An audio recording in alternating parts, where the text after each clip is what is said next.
जानवर भी जो है म्यूजिक को पसंद। ये हमारे लविश जी है, ये बहुत पढ़े लिखे हैं, इन्होंने बीटेक कर रखा है, एमबीए कर रखी है और तुम्हारा ये आईएएस की तैयारी कर रहे हैं और ये बोले मैं बिजनेस में।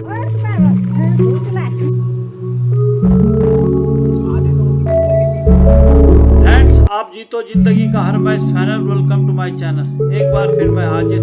शुभ दिन।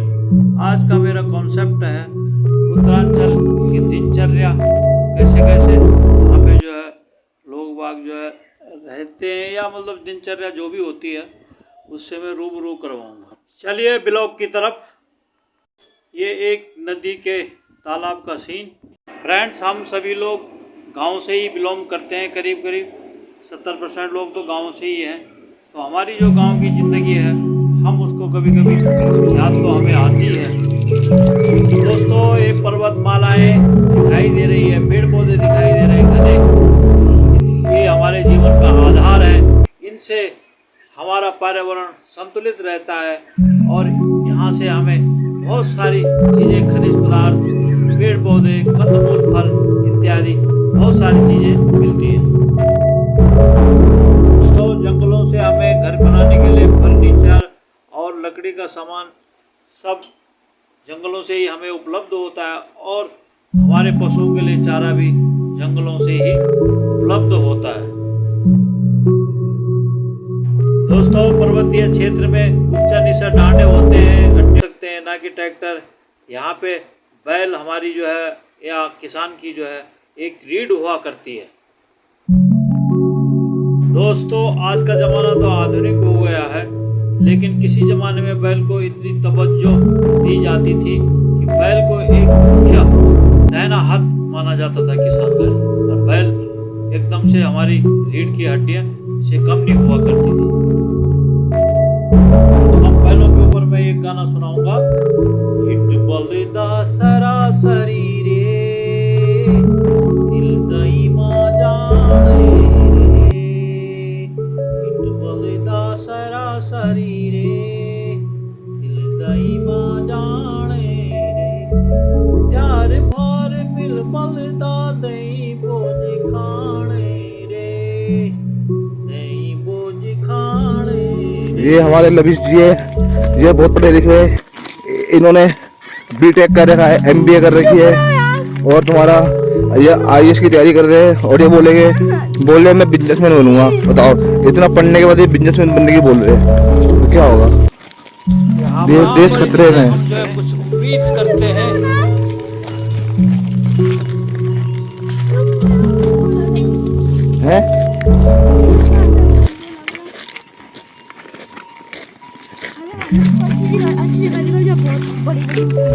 दोस्तों, यहाँ पे नेचुरल तालाब ये गांव की जिंदगी में ही नसीब हो सकता है। यहाँ पे आराम से फ्री माइंड नहाओ, खूब नहाओ, जितना पानी यूज कर सकते हैं करो और फुल स्विमिंग का मजा लो। फ्रेंड्स, एक बार पर्वतमालाओं के साथ रूबरू।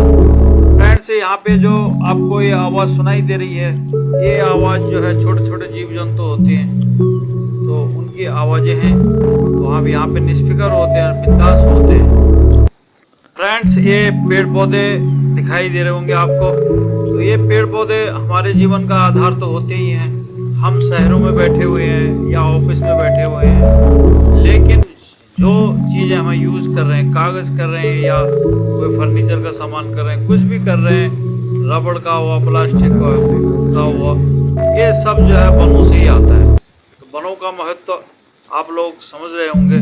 वनों का महत्व क्या है। कभी मैं भी था छोटा, तो मैं ये सोचता था कि जो ये वनीकरण हो रहा है या जंगल है, इनसे क्या फ़ायदा होता है, लेकिन आज हमारी समझ में ये आ रहा है।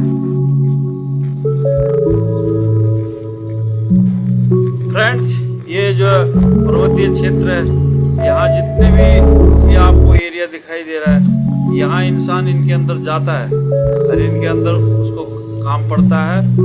और कभी हम लोग भी इन जंगलों के बीच में गए हैं, वहाँ से अपनी यूज़ की चीज़ लाते थे। लकड़ी हुआ या कोई घास हुआ या मतलब कोई रस्सी टाइप का होता है, बहुत सारी चीज़ें यहाँ पे होती है। और हमारे जो है कंदमूल फल तो यहाँ बहुत सारे होते हैं, जैसे काबुल हुए, आंवला हुआ। यहाँ इस चीज़ की कोई कीमत ही नहीं है।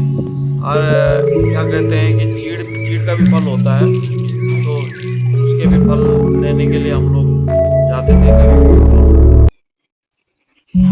फ्रेंड्स, यहाँ की ज़िंदगी बड़ी कठिन और यहाँ के लोग बड़े मेहनती और ईमानदार होते हैं। आज भी यहाँ घरों पे ताले नहीं लगाए जाते हैं, खाली कुंडी लगा दी जाती है, जिससे कि कोई जानवर या कोई वैसी चीज़ न घुसे घर में।